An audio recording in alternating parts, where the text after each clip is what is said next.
The next thing that we're working on right now, we just wrapped up a Kickstarter campaign for Chrysalis, which is a post-apocalyptic horror film that we are shooting in December, January. We raised about $36,000 through Kickstarter to fund that from like 370 backers. And so that was our month of August. It was all of the marketing and promotion that went into fundraising. Yeah, to sell a movie that doesn't quite exist. I saw this every day. And, we were like, we're so sorry. Yeah, we tried to get it on Facebook for a very long time. But then, so that's our next project, our next big project that we're doing. What is the budget so much higher? This was a similar budget, a little higher. This is the biggest project we've ever done. It was about $54,000. And that's from the beginning of production to post-production, all the way through.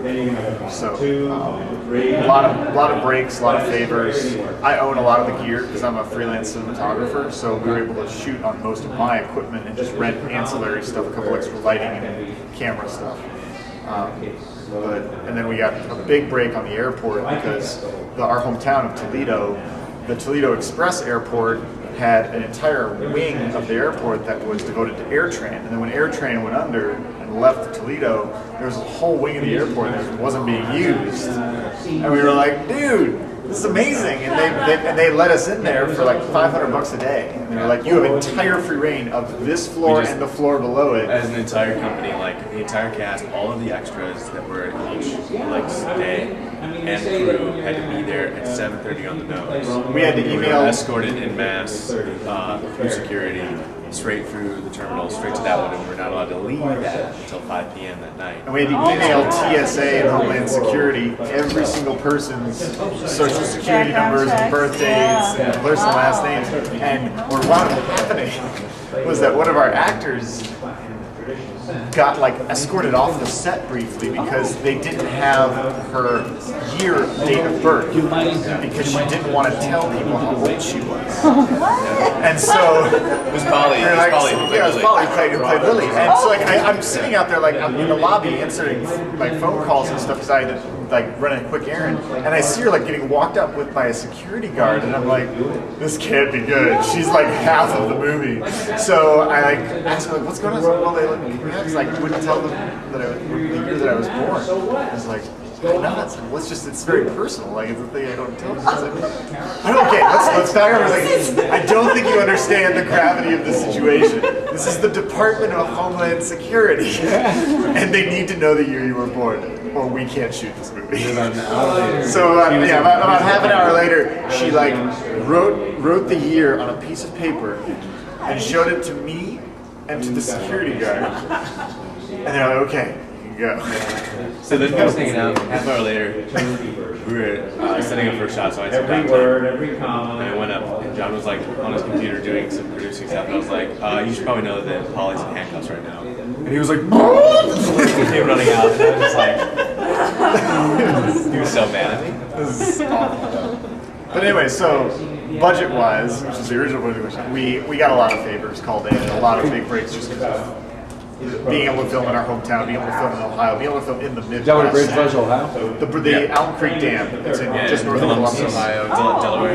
And most of the ancillary locations, Quinn's office and the Palmer House was all in Columbus. And the only location that was in Toledo was the airport and the plane, which again we caught a huge break on. But there was a community college nearby that does like disaster prep, essentially. Like, so people who, like, if there's a fire on a plane, so like they train with a FedEx jet that has been modified to look like an actual commercial passenger plane.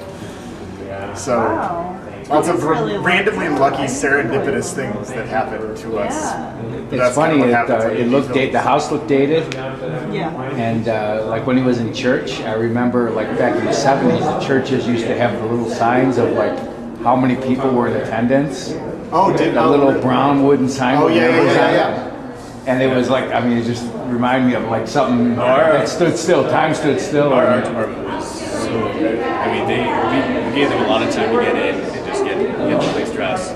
like getting to get the house ready. The house was totally gutted. House was a total, just like everything about that house needed to be redecorated, new furniture needed to be brought in, new stuff needed to be put up on the wall. To throw it back in time, or No, well, To make it, not to make it throw back in time, but to make it look like it was just like Mr. Palmer's house, like an old man's house with like this kind of simple son living there. And also like especially that room, to redecorate it to make it look like Bailey's room, like to have the art hanging around in that cabinet with the mirrors and the ribbons and everything else. I think with like very brief exceptions like the cell phones and stuff like that, the movie could really be any time. Like there isn't like a specific thing that the makes cell it. phones were a Like, throwback too. They are. yeah, exactly. Like I mean, geez. They were a couple years old. Yeah, I still have those phones. but it was important for us to make it feel as timeless as possible. Like, that was kind of what appealed to us. It was like And quaint, really. I mean, it was quaint with all the older. yeah, well, that's it's very Midwest in a lot of ways. Right, It's very much like old sort of Midwest family suburban atmosphere. So it really didn't have a setting per se. It was just like it's home, and that's Yeah. kind of Yeah, we avoid saying like Ohio. Like even Yeah. if you hear the flights, we didn't want to be like, oh, we flight to Ohio. What was But the deal with the the ribbons? ribbons. Like, how did we? And I decided on the ribbons for a few reasons. Like, A, it just gives them this kind of artistic flair. And the thing that I really gravitated towards is that, like, although Bailey is Midwestern and kind of raised by like a single dad who's very masculine, there's still something about him that just like grows, like. Oh, I know what He's a weird guy, and so ribbons are effeminate to me. Like they show a feminine side, and so I love that he just is very proud to be like, you know, ribbons are all and like, and he's always going to decorate something with that. Like, There and are that's pieces part of of his artistic artwork aesthetic in his room you that know? have ribbons interlaced with Yeah. it. And Yeah. stuff like that. So like it his- was just like a big thing for me just to show that kind of like that he's really this kind of conglomerate. You can't really, you can't think. You know what I mean? And in the process of rewriting the script from stage to screen, in the stage version, in the stage version, you never found out whether or not David killed himself or just fell. You never found out any of that, and Jess never read the letter. She tore up the letter as in sort of an act of defiance, like, no, I trust my friend so much I don't need to read that. And that's something with, like, I like that ending, but at the same time, there's not really a payoff to that. It's sort of a, well, you leave the theater feeling kind of blah, like, well, did he or didn't he? I don't really know, made up my own mind, I guess. But for, in the script, when we were starting to adapt it, we realized that the movie version of that needed a different sort of payoff. And so Cole and Jeremy and I sort of went back and forth on a few ideas and like eventually came to the decision like, well, we need to answer this question.